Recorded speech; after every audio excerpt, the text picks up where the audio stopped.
दिल्ली के मुख्यमंत्री अरविंद केजरीवाल को दिल्ली शराब नीति मामले में प्रवर्तन निदेशालय ने गुरुवार को गिरफ्तार कर लिया।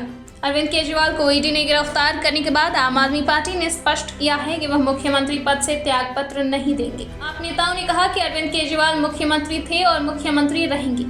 एक तरफ जहां आम आदमी पार्टी लगातार भाजपा और केंद्र सरकार पर निशाना साध रही है, तो वहीं गिरफ्तारी को लेकर भाजपा और कांग्रेस समेत कई विपक्षी नेताओं ने टिप्पणी की है। अरविंद केजरीवाल की गिरफ्तारी के बाद दिल्ली भाजपा अध्यक्ष वीरेंद्र सचदेवा ने कहा कि केजरीवाल 2020-21 से लगातार शराब नीति घोटाले में बहाने बना रहे थे और जिस तरह की राजनीतिक नाटकबाजी वो कर रहे थे, उसका आज अंत हो गया है। आज आखिरकार सत्य की जीत हुई है और मुझे विश्वास है पूरे युवाओं को शराब की लत में धकेलने की जो साजिश अरविंद केजरीवाल और उनकी सरकार ने रची थी, उसका परिणाम यही होना ही था।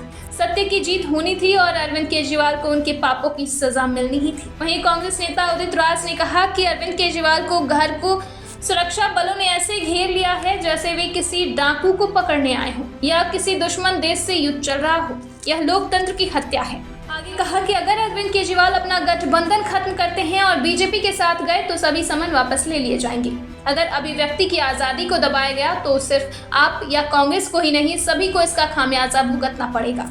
ईडी की कार्रवाई पर राज्यसभा सांसद और जेएमएम नेता महुआ माझी ने कहा कि जहां जहां गैर भाजपा सरकार है, उन राज्यों में ही ये चीजें हो रही हैं। चुनाव होने वाले हैं, आदर्श आचार संहिता लागू है, लेकिन जिस तरह से चीजें चल रही हैं, पहले झारखंड और फिर दिल्ली में, ये लोकतंत्र नहीं बल्कि निरंकुशता की तैयारी है।